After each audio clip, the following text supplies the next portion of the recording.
Hai semuanya, assalamualaikum warahmatullahi wabarakatuh. Ketemu lagi bareng aku di sini, Komaria.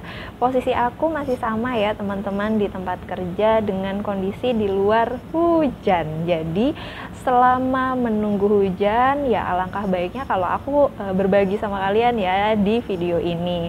Nah, kali ini video aku akan membahas tentang sistem pembelajaran paket B yang aku alami.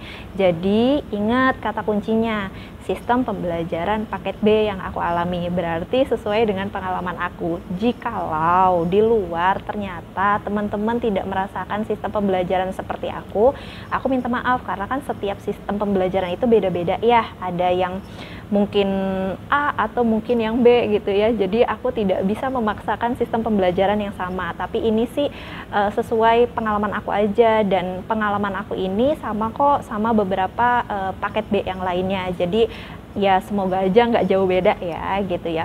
Oke, tapi sebelum itu aku minta teman-teman untuk mensubscribe video aku, untuk like dan komen. Kalau misalnya teman-teman mau menanyakan sesuatu terkait dengan paket B, tentang sekolah, silakan untuk di komen ya, silakan untuk komen. Nanti insya Allah kalau misalnya memang bisa aku jawab, pasti aku jawab. Tapi kalau misalnya tidak bisa aku jawab, aku minta maaf ya, karena kan sesuai dengan informasi yang aku dapatkan dulu gitu ya, karena aku nggak mau memberikan informasi yang abal-abal gitu ya.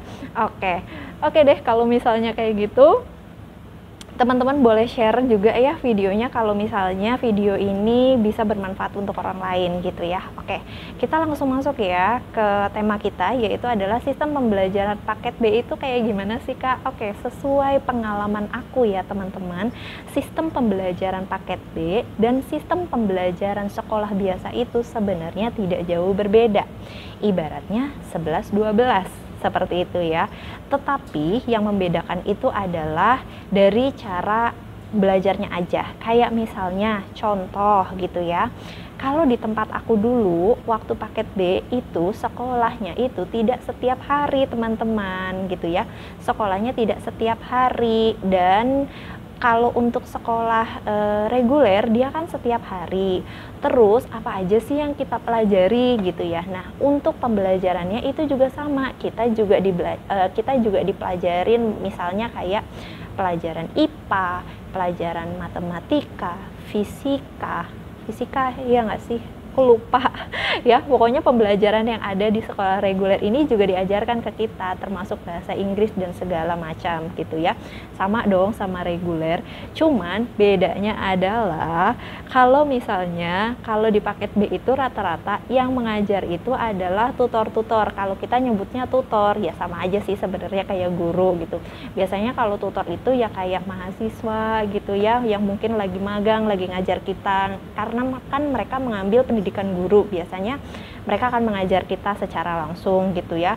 Terus yang kedua, kadang-kadang kadang-kadang tutornya tuh nggak setiap hari ada gitu, jadi kita tuh harus belajar mandiri, tapi kita dibekali sih sama yang namanya perpus, kita bisa belajar, kadang kita dikasih materi ya, sama lah ya sama pembelajaran di sekolah biasa. Kan kalau di sekolah biasa itu kita diajari sama guru-guru, di mana guru-guru itu mereka pakai seragam gitu kan ya, dan setiap hari ada, kalaupun mereka izin paling cuma sekali 2 kali gitu ya.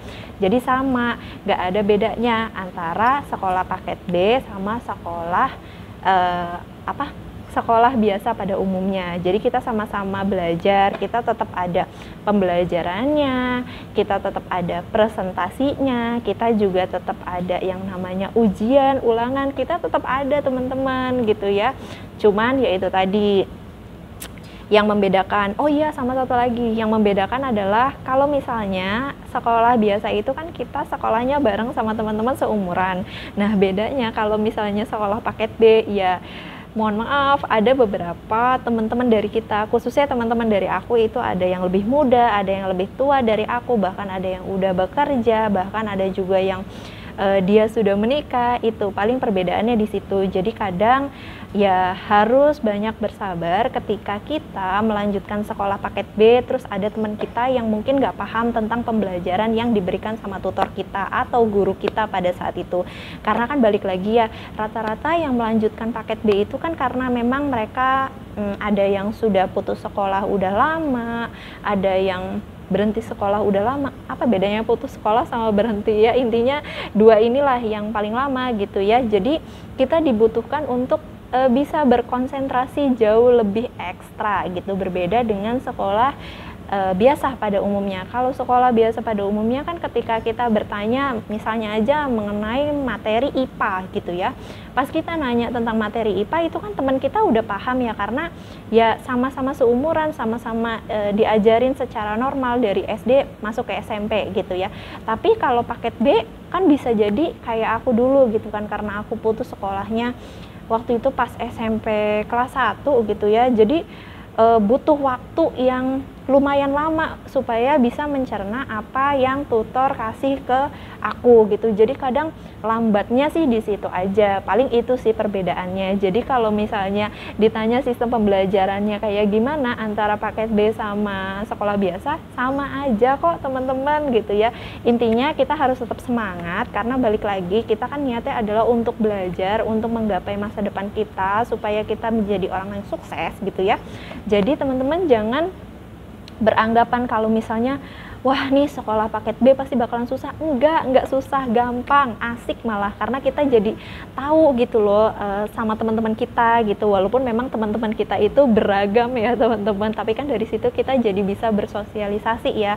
Yang tadinya kitanya pendiam, akhirnya kita jadi mau nanya gitu ya, kita dapat pengalaman dari mereka juga, seperti itu ya. Mungkin itu aja ya teman-teman yang bisa aku share ke teman-teman semua, dan aku berharap semoga apa yang aku sampaikan ini bermanfaat untuk teman-teman semua, khususnya untuk teman-teman yang mungkin saat ini sedang galau, lagi bingung gitu ya, mau melanjutkan sekolah di mana, terus nggak ada biaya, atau mungkin sekarang sedang mengalami yang namanya putus sekolah gitu kan. Karena balik lagi kan sekarang ini posisinya kita lagi COVID ya teman-teman gitu, pasti ada beberapa sana keluarga di luar sana yang mungkin orang tuanya di PHK akhirnya putus sekolah gitu ya. Itu mungkin jalur paket A, B, atau C ini mungkin bisa menjadi solusi untuk teman-teman semua, seperti itu ya. Jadi tetap semangat, jangan berkecil hati, karena kita percaya bahwa keberhasilan itu akan selalu ada kalau kitanya mau usaha. Yang penting kitanya mau niat, seperti itu ya teman-teman. Oke, jangan lupa ya, jangan lupa di subscribe, jangan lupa di komen kalau misalnya ada yang mau nanya, padahal di awal aku udah nanyain ini ya gitu. Jangan lupa di like dan jangan lupa di share ya, karena siapa tahu aja di luar sana ada yang membutuhkan informasi ini gitu ya. Jadi terima kasih semuanya, dan mohon maaf ya kalau misalnya nanti akan keluar di beranda kalian, dan berharap informasi ini bisa berguna ya buat teman-teman semua. Terima kasih.